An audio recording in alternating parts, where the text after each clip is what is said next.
Avance digital. Chip implantado.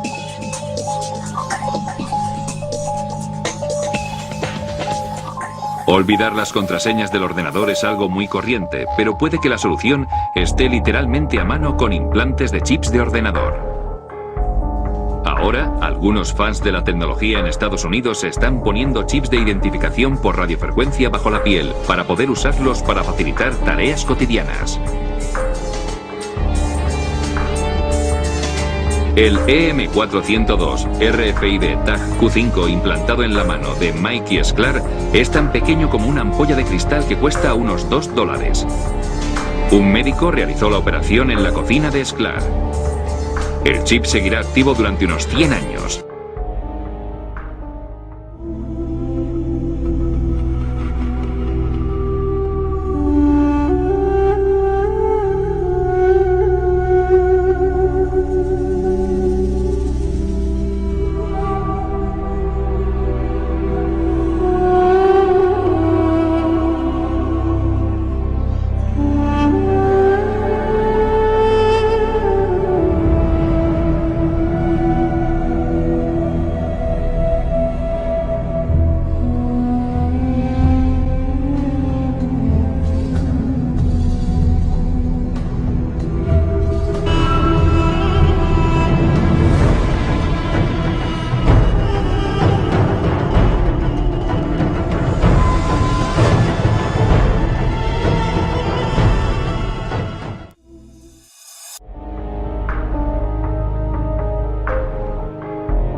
The most basic of pagan practices is the control of human population to have a perfect balance between man and nature. The goal is to bring the population down to 500 million, which is over a 90% reduction in humanity. Now that we have abandoned everything we've been trained to think prior to this moment, we can start looking at the world for what it is, instead of what people tell us it is. Open your eyes today as if you've never seen the world before, and you will begin to notice that the goal of population reduction is everywhere around us.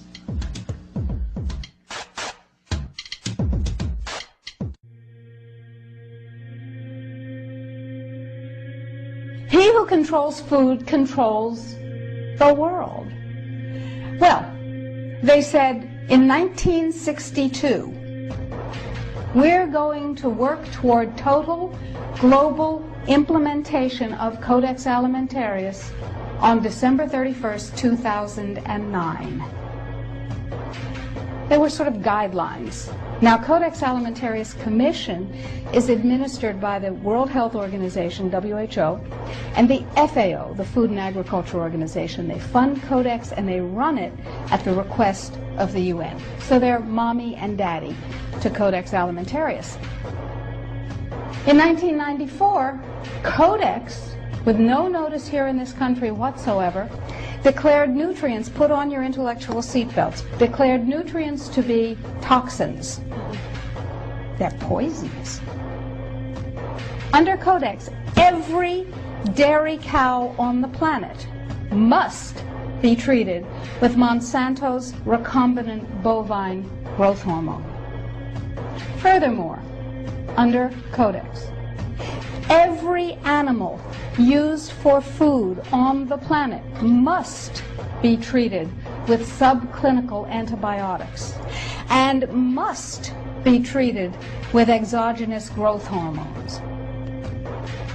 If you do the numbers in the WHO FAO projections, the epidemiological projections, they estimate, not I, that just the vitamin and mineral guideline alone, when it goes into global implementation on December 31st, 2009, will result in a minimum of 3 billion, that's B, bad, big, billion deaths.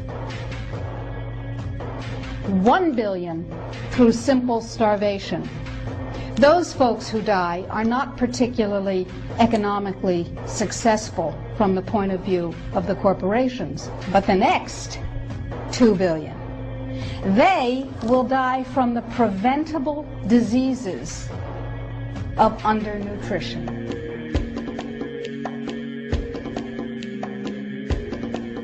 Aspartame, the artificial sweetener found in almost every low-sugar or sugar-free product on the market. First of all, aspartame is made up of 3 things: methanol, which of course is what produces blindness, aspartic acid, and phenylalanine. These are all poisons. Aspartic acid, of course, produces brain lesions.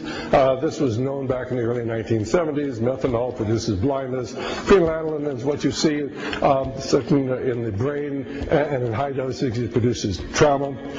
We're not making this all up. The FDA did publish back in, I think it was the 80s, they did publish the 92 potential side effects of aspartame. You cannot go to the grocery store now and buy any type of even regular sugar gum that hasn't had aspartame added to it. In the 1970s, Searle tried to get it approved and they couldn't. It took them 3 separate times because in their own studies with monkeys, large portions of them that were fed it died and contracted cancer. Now we have mainstream news articles, and the EU has done a major study finding lower birth weights, early birth, and yes, miscarriages from women that drink aspartame-laden soft drinks like Coke Zero. What is aspartame? It is the fecal matter of the E. coli bacteria. They took it and genetically engineered it. They can feed it toxic waste, and then it defecates aspartame. And it has so many bad health effects, it's just unspeakable.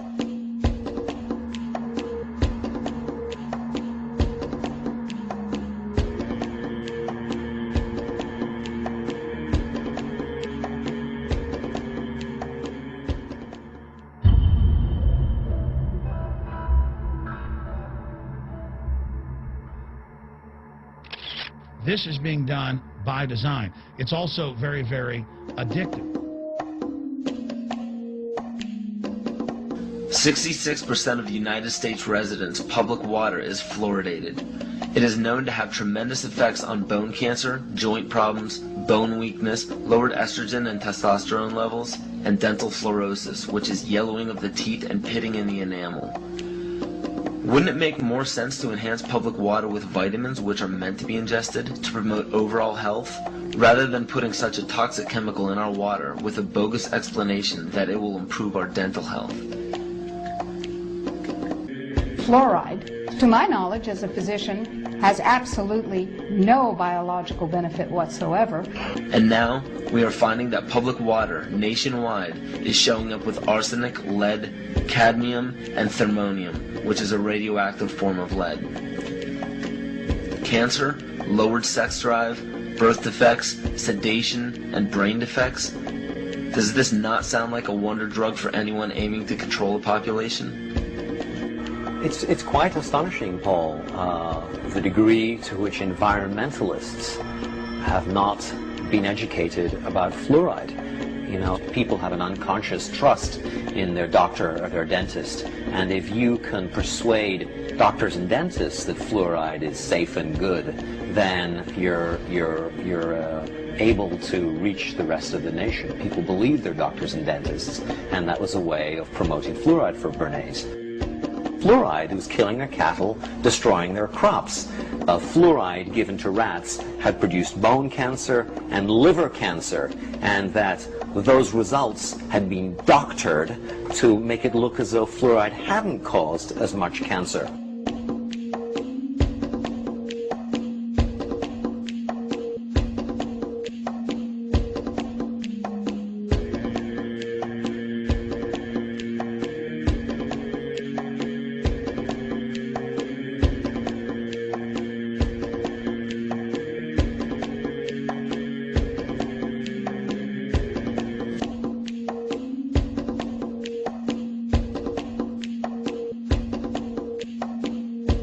It is in tens of thousands of products. We can say no. We can stand up. But if you've got a neighbor giving fluoride water to their baby, please go over and warn them. If you've got a neighbor that's sitting there eating MSG-filled chips, one after the other, warn them. You've got a responsibility. If you know people that are feeding processed foods filled with GMO, warn them. And for God's sakes, don't give it to your own children. If you want to kill yourself, that's your own business. But don't hurt your children. Don't do this, ladies and gentlemen. You know cigarettes are bad for you. But just 20 years ago, the cigarette makers were getting up before Congress and saying it was a conspiracy theory that it was killing people. And then later it came out in their internal documents, they knew it was deadly. Ladies and gentlemen, I've seen the studies. Much of what they're putting in our food and water is far worse than even cigarettes, as bad as they are, one of the biggest killers in this country. This is a covert, soft kill operation.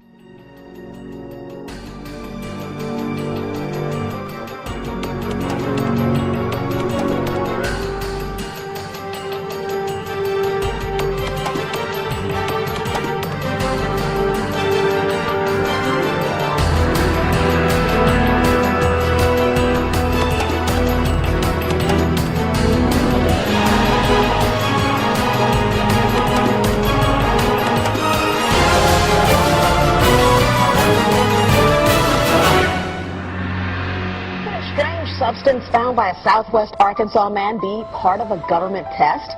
Well, that's the question at the heart of a phenomenon called chemtrails, now getting widespread attention. They begin as normal contrails from a jet engine, but do not fade away like a normal contrail. Soon after, he saw particles in the air.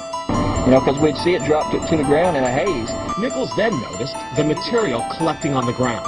This is water and stuff that I collected in bowls. I had it set out in my backyard on my dad's pickup truck. KSLA News 12 had the sample tested at a lab. The results? A high level of barium, 6.8 parts per million, more than 3 times the toxic level set by the EPA.